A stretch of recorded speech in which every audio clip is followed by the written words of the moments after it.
Assalamualaikum warahmatullahi wabarakatuh. Salam guru penggerak. Saya Lailatul Rohmah dari SMK Negeri 13 Surabaya, calon guru penggerak angkatan 11. Di sini saya akan memaparkan tentang kesimpulan dan refleksi dari modul 1.1 mengenai pemikiran Ki Hajar Dewantoro.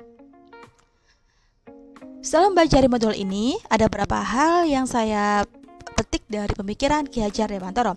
Yang pertama adalah pengajaran merupakan proses pendidikan dalam memberi ilmu atau berfaedah untuk kecakapan hidup anak secara lahir dan batin.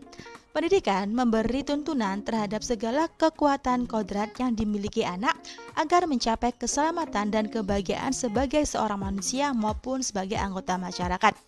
Jadi, menurut Ki Hajar Dewantoro, pendidikan dan pengajaran merupakan usaha persiapan dan persediaan untuk segala kepentingan hidup manusia, baik dalam hidup bermasyarakat maupun hidup berbudaya dalam arti yang seluas-luasnya. Ada beberapa poin penting yang bisa saya simpulkan mengenai pendidikan menurut Ki Hajar Dewantoro. Yang pertama, tujuan pendidikan yaitu menuntun segala kodrat yang ada pada anak-anak agar mencapai keselamatan dan kebahagiaan. Yang kedua, pendidikan anak berhubungan dengan kodrat alam dan kodrat zaman. Dan yang ketiga adalah budi pekerti anak juga harus dilatih dalam pendidikan agar anak memiliki kesadaran diri yang utuh untuk menjadi dirinya, kemerdekaan diri dan kemerdekaan orang lain.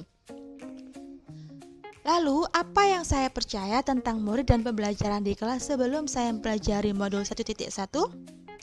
Sebelum mempelajari modul ini, saya percaya bahwa murid adalah kertas yang kosong dan kita sebagai guru bertanggung jawab untuk mewarnainya. Yang kedua, pembelajaran dikatakan berhasil jika banyak murid yang nilainya di atas KKM.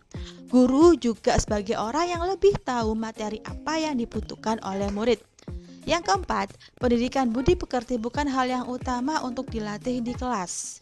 Yang kelima, kelas yang baik adalah kelas yang disiplin, tenang, dan banyak murid yang pintar. Yang terakhir, meskipun berasal dari keluarga yang berbeda-beda, namun ketika di kelas mereka wajib diperlakukan sama.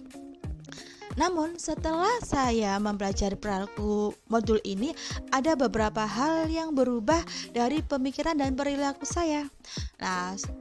Saya percaya bahwa murid bukanlah kertas yang kosong. Sebagai guru, tugas kita adalah menebalkan atau menipiskan tulisan yang sudah ada.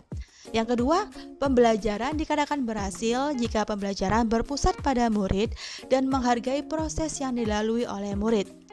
Guru juga wajib mendengarkan pendapat dan keinginan mereka dalam proses pembelajaran. Yang keempat, pendidikan budi pekerti wajib kita latih agar murid merasa merdeka dalam belajar. Yang kelima, kelas yang baik adalah kelas yang bahagia, menarik, bermakna, dan membuat murid merasa merdeka belajar. Dan yang terakhir, setiap murid memiliki kodrat alam dan kodrat zaman sendiri, sehingga kita sebagai pendidik, sebagai guru wajib untuk memperhatikannya. Setelah saya mempelajari modul ini, apa yang dapat segera saya terapkan lebih baik agar kelas saya mencerminkan pemikiran Ki Hajar Dewantoro? Rencana tindakan saya adalah yang pertama, mengajak murid untuk ikut serta dalam merancang kegiatan pembelajaran di awal, agar mereka bisa berpendapat dan mau menyampaikan apa yang mereka inginkan, mereka butuhkan dalam pembelajaran. Yang kedua, lakukan tes diagnostis awal untuk mengetahui kodrat alam dari masing-masing murid. Jadikanlah murid sebagai pusat pembelajaran, bukan hanya sekedar objek kita saja. Lalu yang keempat, seringlah melakukan penebalan budi pekerti murid dan ajaklah mereka berdiskusi terkait dengan situasi atau hal-hal yang viral belakangan ini. Pujilah setiap tindakan positif yang ditunjukkan oleh murid, dan jika ada tindakan yang negatif, jangan pernah ditegur di depan temannya. Yang keenam, jangan menyamakan semua murid dan ciptakanlah pembelajaran yang berdiferensiasi. Berikutnya, hargai setiap pendapat murid dan ciptakanlah kelas yang bahagia. Selanjutnya, jangan jadikanlah nilai sebagai satu-satunya penilaian. Yang kesembilan, terbukalah dengan segala tren atau hal viral yang ada agar pembelajaran yang kita lakukan relevan dengan kodrat zaman murid. Berikutnya adalah siapkanlah berbagai modul dan media ajar yang bervariasi untuk mendukung berbagai karakteristik murid. Lalu, ajaklah murid untuk sering melakukan refleksi di akhir pembelajaran. Dan yang terakhir dan yang paling utama adalah jadikanlah diri kita sebagai guru yang mandiri, inovatif, kolaboratif, reflektif, dan berpihak pada murid. Terima kasih dan mohon maaf jika ada salah kata dalam penyampaian saya. Semoga apa yang saya sampaikan dalam video ini bermanfaat bagi kita semua.